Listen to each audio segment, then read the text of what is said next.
सिर्फ 7 दिन में घनी आईब्रोज़। बहुत से लोग कहते हैं कि सिर्फ प्याज का जूस लगाओ और आपकी आईब्रोज़ नेचुरली ग्रो हो जाती हैं। लेकिन क्या ये सब सच है या फिर एक वायरल मिथ है? आज मैं आपको बताऊंगी अनियन जूस के बारे में पूरा सच।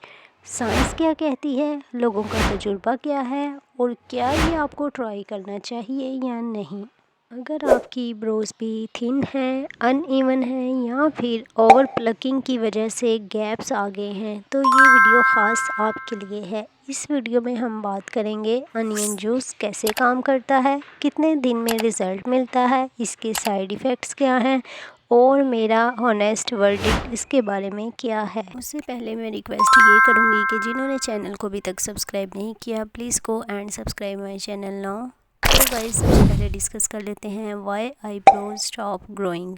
सबसे पहले ये बात समझना ज़रूरी है कि आईब्रोज ग्रो क्यों नहीं करती।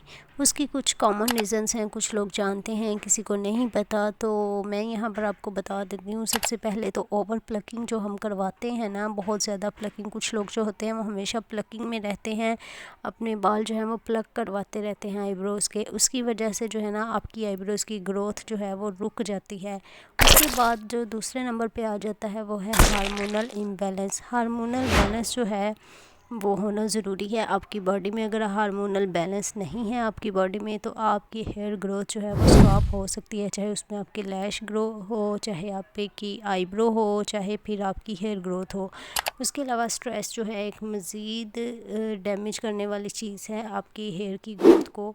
तो स्ट्रेस जो है वो भी बहुत ज़्यादा आपके हेयर डैमेज का सबब बनता है। Poor diet, vitamin deficiency, skin damage, ये सारे वो रीज़न्स हैं जिसकी वजह से आपके हेयर अच्छे से ग्रो नहीं हो पाते। जब हेयर की फॉलिकल्स जो हैं वो कमज़ोर हो जाती हैं तो आपकी ग्रोथ भी स्लो हो जाती है या फिर रुक जाती है। तो ऐसे में क्या ऑनियन जूस को जो है फॉलिकल्स को रिवाइव करने में मदद देता है या नहीं, चलें जी इसको डिस्कस करते हैं। सबसे पहले तो प्याज में जो है सल्फ़र पाया जाता है। सल्फ़र एक अहम मिनरल है जो कि केराटिन में पाया जाता है और केराटिन बालों का मेन प्रोटीन है। थ्योरी क्या कहती है? थ्योरी ये कहती है कि सल्फ़र जो है वो ब्लड सर्कुलेशन को इम्प्रूव करता है, हेयर फॉलिकल्स को नरिश करता है, आपके ग्रोथ साइकिल को दोबारा से स्टिमुलेट करता है। इसी वजह से अनियन जूस बालों की रेमेडीज़ में पॉपुलर है। लेकिन थ्योरी और गारंटी में फ़र्क होता है। तो हम बहुत सारे जो है ना रेमेडीज़ सुन तो लेते हैं लेकिन उसको एहतियातन ट्राई भी करना चाहिए, मतलब एहतियात के साथ ट्राई करना चाहिए। एक स्टडी में अनियन जूस को एलोपेशिया के मरीज़ पर टेस्ट किया गया और कुछ इम्प्रूवमेंट्स भी देखी गई। लेकिन अहम बात क्या है, आईब्रोज़ के बारे में कोई भी साइंटिफिकली कोई रिसर्च अवेलेबल नहीं है जिसके बारे में कहा जाए कि ये आईब्रोज़ के लिए बहुत वैल्यूएबल है।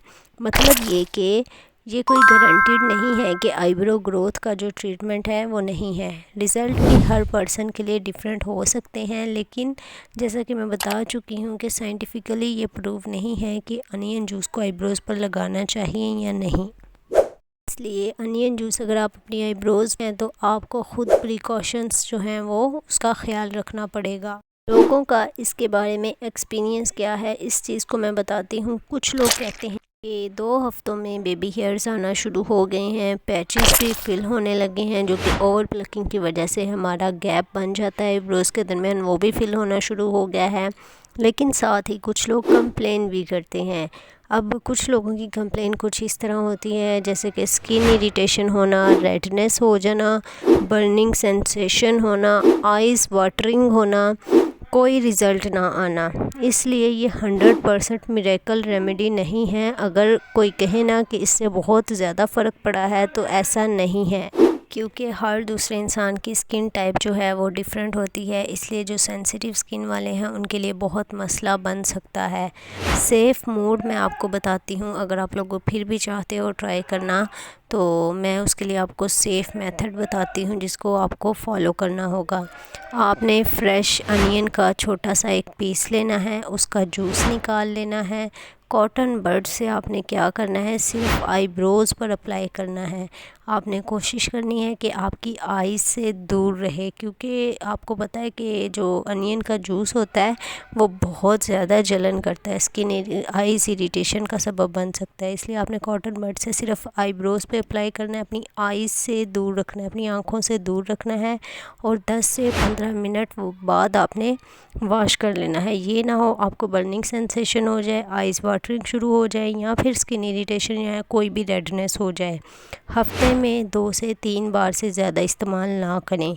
और सबसे अहम बात, पैच टेस्ट करना बहुत ज़रूरी है ताकि आपको पता चले कि ये आपकी स्किन के लिए सूटेबल है भी या नहीं। पैच टेस्ट के दौरान अगर आपको रेडनेस होती है, बर्निंग सेंसेशन या कुछ इस तरह का मसला होता है तो आप कभी भी जो है ना फिर इसको अप्लाई मत करें। अगर इसके रिज़ल्ट्स की बात की जाए तो मैं आपको रियलिस्टिकली बताऊंगी कि काम कितने हफ़्तों में करेगा। ये 4 से 6 हफ़्तों से पहले विजिबल रिज़ल्ट की आप इससे तवक्को ना करें। हेयर ग्रोथ एक बायोलॉजिकल स्लो प्रोसेस है, 7 दिन में ड्रामेटिक चेंज मुमकिन नहीं होता। अगर कोई 3 दिन में कोई भी थिक आईब्रोज़ का प्रॉमिस करे तो समझ जाएं कि वो जस्ट एग्जैजुरेशन कर रहा है। आपको ऐसा कोई कमाल नहीं है कि 3 दिन में जो है ना अनियन जूस से जो है वो थिक आईब्रोज़ आना स्टार्ट हो जाएंगी। आप जो है ना रेमेडीज़ के चक्कर में अपनी आँखों का, अपनी स्किन का बेड़ा गर्क मत कर लिया करें। मेरी अब फाइनल ऑनेस्ट ओपिनियन क्या है, मैं क्या वर्डिक्ट करती हूँ। अनियन जूस बिल्कुल एक मिल्ड नेचुरल स्टिमुलेंट हो सकता है, लेकिन ये मैजिकल सॉल्यूशन नहीं है। अगर फॉलिकल्स परमानेंटली डैमेज हो चुकी हैं तो अनियन जूस वर्क नहीं करेगा। आपको पहले जो है मेडिकेटेड ट्रीटमेंट चाहिए जिसकी वजह से आपकी फॉलिकल जो है वो वर्किंग में आएंगी, फिर आपकी जाकर जो है ना आईब्रोज़ ग्रो होना शुरू हो जाएंगी। आपने क्या करना है, आपने फ़ोकस किस चीज़ पे करना है, बैलेंस डाइट रखनी है, अपनी अच्छी डाइट लें, iron and protein rich food जो होता है वो यूज़ करें, क्योंकि ये हमारे बालों की नरिशमेंट के लिए, बालों की ग्रोथ के लिए बहुत अच्छा होता है। जेंटल ब्रोस मसाज करें, कोशिश करें वैसलीन से कर लें, वो बहुत ज़बरदस्त है। ये आपके ब्लड सर्कुलेशन को इम्प्रूव करेगा। या फिर किसी भी ऑयल जैसे कोकोनट ऑयल हो गया, ऑलिव ऑयल या फिर आलमंड ऑयल, इससे कर लें आप मसाज। इसके अलावा जो है ओवर प्लकिंग को भी अवॉइड करें। क्या आपने कभी ये अनियन जूस का जो हैक है ये ट्राई किया है? आप मुझे अपना एक्सपीरियंस कमेंट सेक्शन में ज़रूर शेयर कीजिएगा। अगर आप चाहते हैं कि मैं scientifically proven eyebrows growth routine share करूं आप लोगों के साथ, तो मुझे कमेंट सेक्शन में आईब्रोज़ रूटीन लिखना मत भूलिएगा। So guys, this was my vlog. मैंने आप लोगों के साथ अनियन जूस का एक जो है ना रिव्यू शेयर किया है। तो आई होप सो आप लोगों को व्लॉग पसंद आया होगा, बहुत सारी इन्फॉर्मेशन मिली होगी। अगर आप लोगों को व्लॉग पसंद आया तो please don't forget to like, share, comment and subscribe my channel. See you in the next video. Till then stay glow up and stay positive.